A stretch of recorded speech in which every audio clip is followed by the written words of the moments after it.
तर सोलापूर जिल्हा कारागृहामध्ये शिक्षा भोगणाऱ्या कैद्यांकडून भर रस्त्यामध्ये खोदकाम केलं जात आहे। या क्षणाची महत्त्वाची बातमी आपण पाहतोय। जिल्हा कारागृह प्रशासनाकडून पाणी मिळवण्यासाठी अजब आणि तितकाच धक्कादायक प्रकार केला जातोय। कारागृहामध्ये कमी दाबाने पाणी पुरवठा होत असल्याने जेल प्रशासनाने जानेवारी 2025 मध्ये पालिकेला पत्र लिहित नवीन कनेक्शनची मागणी केली होती। मात्र वेगवेगळ्या कारणांमुळे पालिकेने कनेक्शन दिलं नसल्याने स्वतःहून कैद्यांच्या माध्यमातून या ठिकाणी खोदकाम सुरू आहे। तर भर रस्त्यामध्ये कैद्यांच्या हातून खोदकाम केलं जात आहे। मात्र अशा पद्धतीने गर्दीच्या ठिकाणी भर रस्त्यात खोदकाम करताना एखाद्या कैद्याने पलायन केल्यास कोण जबाबदार हा देखील प्रश्न तितकाच महत्त्वाचा आहे।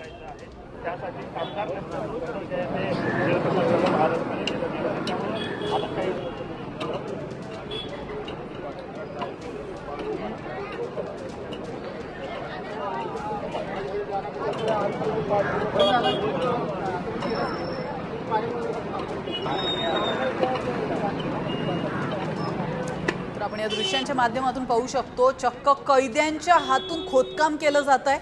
तर महत्त्वाचं म्हणजे ही दृश्य कुठल्याही तुरुंगातली नाही आहेत, तर ही भर रस्त्यावरची दृश्य आहे। सोलापूरमध्ये हे सगळं घडतंय आणि यावर आता प्रश्नचिन्ह देखील उपस्थित केले जात आहेत।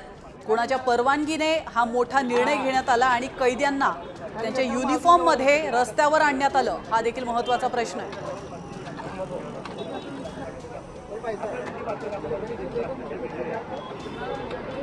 अतिशय महत्त्वाची दृश्य आपण पाहतोय। सोलापूर जिल्हा कारागृहामध्ये शिक्षा भोगणाऱ्या कैद्यांकडून भर रस्त्यात खोदकाम केलं जात आहे। याविषयी अधिक माहिती देण्यासाठी आपले प्रतिनिधी विश्वभूषण लिमये आपल्या सोबत जोडले गेलेत।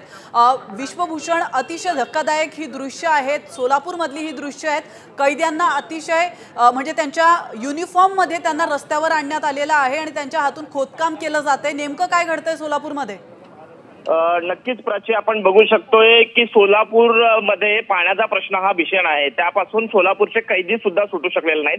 सोलापूर कारागृहामध्ये कमी दाबाने पाणी पुरवठा होत होता आणि त्यामुळे याबाबत जेल प्रशासनानं महानगर प्रशासनाला वेळोवेळी पत्रव्यवहार केला, मात्र पाण्याचा प्रश्न हा सोडवला जात नव्हता। त्यामुळे सोलापुरातील जेल प्रशासन जे आहे ते 4 पावलं पुढे येऊन आता कैद्यांना युनिफॉर्म मध्ये भर रस्त्यात आणून काम करायला लावताना चित्र आपल्याला पाहायला मिळतं। याबाबत आपण जेल प्रशासनाकडून त्याचं स्पष्टीकरण मागितलं, मात्र याबाबत त्यांच्याकडून वेळोवेळी टाळाटाळ केली जाते। अतिशय धक्कादायक प्रकार म्हणायला लागेल। नक्कीच धन्यवाद विश्वभूषण, तुम्ही दिलेल्या महत्त्वपूर्ण माहितीबद्दल। तर जेल प्रशासनाला या संदर्भात साम टीव्हीने विचारणा केली, मात्र त्यांनी बोलण्यास नकार दिला।